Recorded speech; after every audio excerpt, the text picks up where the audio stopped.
Segundo livro dos Reis, no capítulo 20. Glória a Deus, aleluia. Glória a Deus. Glória ao Senhor, aleluia. Segundo livro dos Reis, no capítulo 20, vamos ler com a ajuda de Deus e a guia do Espírito Santo a partir do verso 1. Amém. Naqueles dias adoeceu Ezequias de morte, e o profeta Isaías, filho de Amós, veio a ele e lhe disse: Assim diz o Senhor, ordena a tua casa, porque morrerás e não viverás.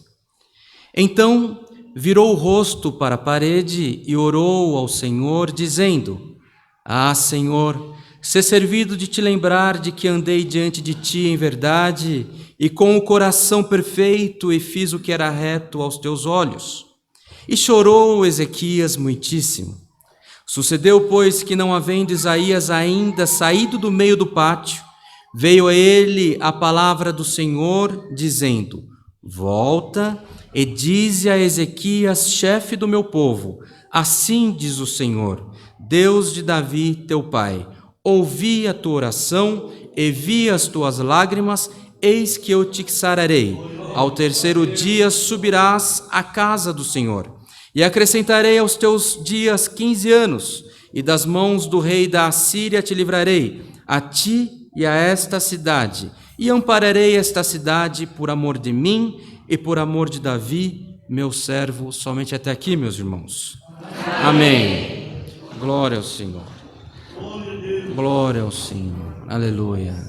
Irmãos, o culto, ele vai transcorrendo e o Senhor vai se usando de um irmão, de uma irmã, para louvar, para glorificar.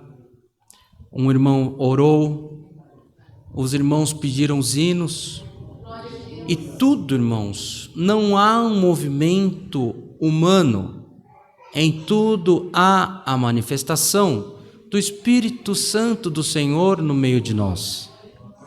E quando a serva de Deus pediu esse hino último que nós cantamos, não restou dúvida no nosso coração de que a palavra do Senhor para nós era essa, a respeito da cura desse rei.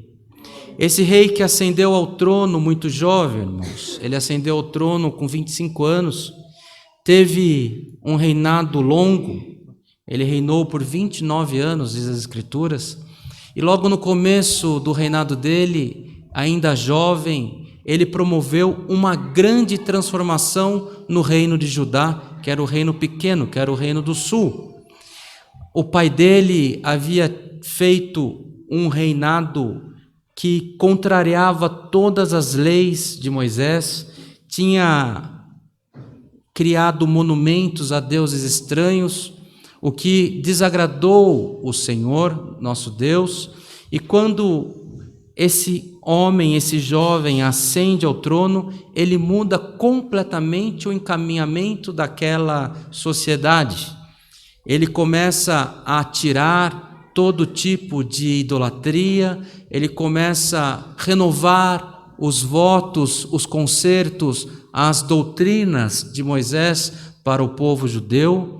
E esse povo do reino de Judá, eles estavam muito próximo do reino de Israel, que era o reino do norte, e o reino do norte vivia um tempo também de grande apostasia, de grande pecado, mas ele não se sentiu influenciado por aquele povo, antes ele fez o que era bom aos olhos do nosso Deus. E tendo agido dessa maneira, irmãos, o Senhor trouxe para ele e para o povo de Judá uma grande libertação. Se nós voltarmos um pouco na leitura das Escrituras, veremos que o rei da Assíria irá cercar o reino de Judá e o Senhor, através de uma manifestação de um poder que vem dos céus, o Senhor permitiu um grande livramento para esse povo. Eles estavam já rendidos pela força do exército inimigo, mas o Senhor mandou um anjo, diz as Escrituras, não é isso, irmão André? E matou milhares de soldados do outro reino que havia afrontado eles. Irmão, irmã, muitas das vezes na nossa aprovação, nós esperamos que venha o Espírito Santo do Senhor com uma carruagem de anjos para nos socorrer, mas o Senhor te diz por essa palavra que bastará um anjo e o Senhor derrubará uma cidade para que você possa ser exaltado.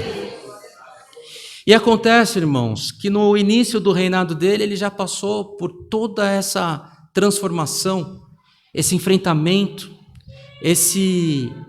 essa mudança de estratégia, essa mudança de linha de governo, e isso foi agradável aos olhos do Senhor.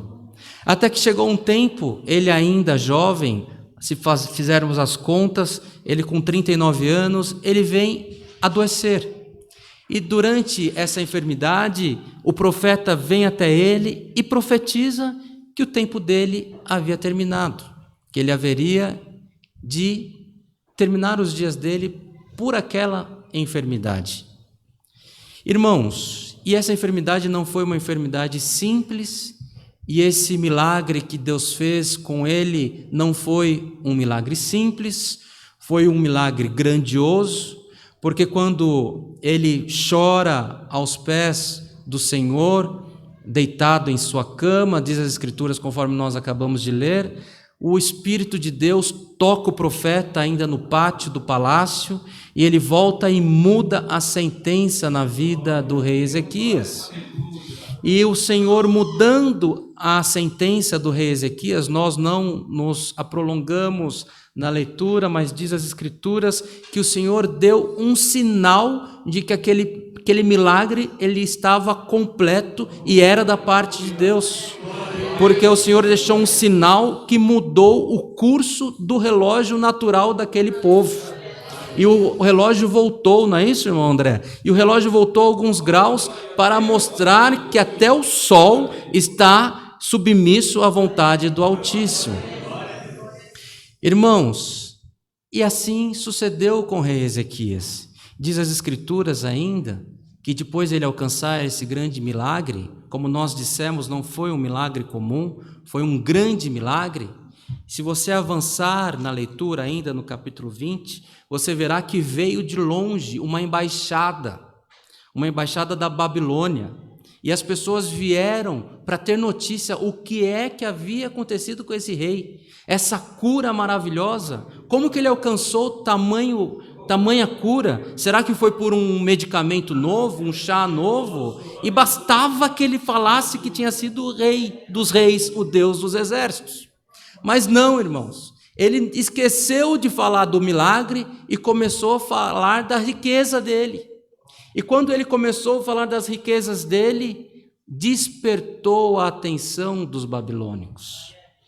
E quando aquela embaixada vai embora, o profeta se aproxima e fala: o que você estava fazendo com esse povo? O que você mostrou para eles? E ele declara para o profeta, fala assim: não ficou uma riqueza do nosso reino que eu não deixei, que eu não mostrasse para eles, mostrando as maravilhas do nosso reino. Então o profeta Isaías vai falar para ele assim: por essa sua decisão haverá destruição do nosso povo. Ezequias morreu, se nós seguirmos as Escrituras, ele morre com 54 anos. E quando ele falece, depois de um certo período de tempo, Babilônia vem e leva cativeiro e destrói o reino de Judá. Irmãos, isso aconteceu porque está escrito no livro dos reis. É um livro que conta a história do povo de Israel. Isso aconteceu com um homem que foi salvo, que alcançou um milagre, mas ele errou. Mas hoje nós estamos aqui para anunciar que o Senhor é o Deus que cura. Nós estamos aqui para anunciar que o Senhor é o Deus que faz milagre no meio do povo. Devemos sim estar atentos, devemos sim sermos conscientes das nossas atitudes, porque se nós, com o livre-arbítrio que o Senhor nos dá, se nós testificarmos aos homens que aquela bênção que nós recebemos vem da nossa capacidade, nós estaremos muitas das vezes afrontando o nosso Deus. E quando nós afrontamos o nosso Deus, o Senhor poderá se retirar de nós. E o Senhor se retirando de nós, irmãos, miseráveis homens e mulheres que nós seremos. Então aqui nesta noite, o Senhor nos lembra que devemos ter entendimento para dar a Deus a glória que é de Deus. Mas pelo hino que nós cantamos, querida igreja, pela comunhão do culto, pela comunhão da igreja, a confirmação da palavra veio pela comunhão da igreja e o atendimento das tuas orações veio através da exortação dessa palavra. Assim como o Senhor foi com o rei Ezequias, que ele mudou o cativeiro de Ezequias, ele mudou uma sentença que estava dada na vida dele, pelo coração sincero que ele orou a Deus, o Senhor fará uma grande obra no meio de nós. Quantos de nós trazemos na igreja grandes necessidades de enfermidade, necessidade de causas impossíveis, trazemos necessidades, irmãos, de assuntos que a justiça tem a tendência de resolver contrariamente a nós, ou portas que se fecham, que a gente não consegue abrir pela nossa força, mas o Senhor vai abrir caminhos novos, o Senhor vai abrir portas novas, você vai passando por elas e o Senhor fará uma obra nova na tua vida. A igreja crê nessas coisas, irmãos? A igreja tem fé para alcançar o que o Senhor está falando para nós nessa noite? Porque o Senhor vai confirmando durante o culto e depois o Senhor vai confirmando na tua vida também. Uma palavra que muda uma vida, uma palavra que muda uma história, uma palavra que muda um cativeiro, é o que o Senhor tem preparado para nós nessa noite. Irmãos, as decisões que nós tomamos nas nossas vidas muda uma descendência, muda a história de um país. Se você analisar os países que estão em conflito hoje, no Oriente Médio, por exemplo, tem países ali que hoje vivem uma grande castração social, uma situação de privação de liberdade absoluta, que se você for nos livros de história, você vai ver que antes de 100 anos atrás, 70 anos atrás, 60 anos atrás, eram sociedades extremamente desenvolvidas, onde as mulheres estudavam, faziam universidade, tinha universidade importante, tinha uma vida cultural importante, uma vida cultural pujante, mas por decisões erradas dos governantes, a sociedade cai, a sociedade muda, ela fica empobrecida por decisão, às vezes, de um homem. Se nós voltarmos na história, nós veremos revoluções que aconteceram na Europa, que a sociedade se organizou para derrubar um rei, que deu-se início à Revolução Francesa, e a partir daquele momento eles começaram a caçar os cristãos, a matar aqueles que criam em Deus, a destruir as igrejas, a destruir os sinais dos registros daqueles que professavam a fé em Jesus Cristo. E por uma decisão de um homem, de dois homens, de um grupo pequeno de pessoas, houve uma brutalidade naquela sociedade. Hoje o Senhor está nos alertando para que nós tenhamos entendimento nas nossas decisões, porque a obra que o Senhor haverá de fazer no nosso meio é uma obra grande que despertará a atenção de outras pessoas.